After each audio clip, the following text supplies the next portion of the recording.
Not a white Lada car or even 6 kilos of fish, but a bag of potatoes and a kilo of carrots. The families of those mobilized in Yakutia are offered unprecedented aid. During the month of October, families of mobilized citizens can apply to the Family Support Center for a one-time food kit. This includes cabbage, potatoes, carrots, beets, onions. In Moscow and St. Petersburg, raids on men continue. Police officers are catching men from Moscow and St. Petersburg near metro stations and in the entrances of multi-storey apartment complexes. Earlier, law enforcement agencies forced owners of hotels and hostels to provide information about male guests between 18 and 55 years old. Now law enforcement officers are going door to door, checking apartments and hotels in search of potential conscripts. This is how they deliver summonses. Kondratyevsky Avenue 68, Block 4. They are waiting since 7:30 in the morning. The hunt for the mobilized in Russia reaches the point of absurdity. Summonses are handed out to fathers with many children, women, people with disabilities, and even the dead. Sometimes people are also sent to war in Ukraine under summonses that are not theirs. In St. Petersburg, a metro worker was mobilized even though the summons he received indicated a different person, Severally reports. Some Russians die even before they arrive at the front. On Saturday, there was a massacre at the training ground in the Belgorod region. 3 natives of Central Asia opened fire, killing at least 11 people and wounding dozens more. The Russian media project Astra reported, with reference to a soldier who witnessed the incident, that the shooting was caused by a conflict on religious grounds.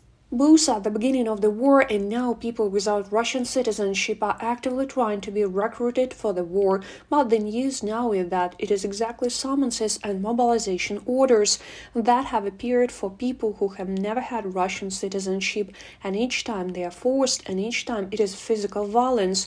And in the cases of people who have a suspended sentence, in addition to physical violence, they also threaten to turn their suspended sentence into a real one, to send them to prison where they will again be beaten and sent to the same war, but this is only one of the groups.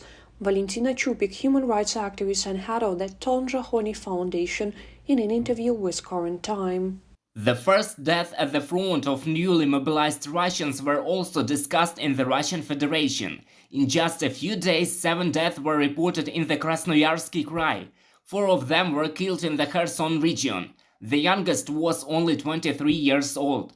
According to local media reports, the mobilized men were sent for training on September 26th, and a week later they were on the front line. There was no proper training. The situation is such that they were thrown into the occupied territories without training. My son called me today and said, "Mom, help me get out of this hell." Untrained and demotivated Russians who had been mobilized willingly surrendered. Here, right. At the same time, the National Guard of Russia strengthened the protection of military registration and enlistment offices all over the country.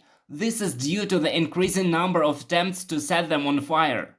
According to Mediazona, since February 24th, there have been at least 67 attempts to set fire to military registration and enlistment offices in the Russian Federation.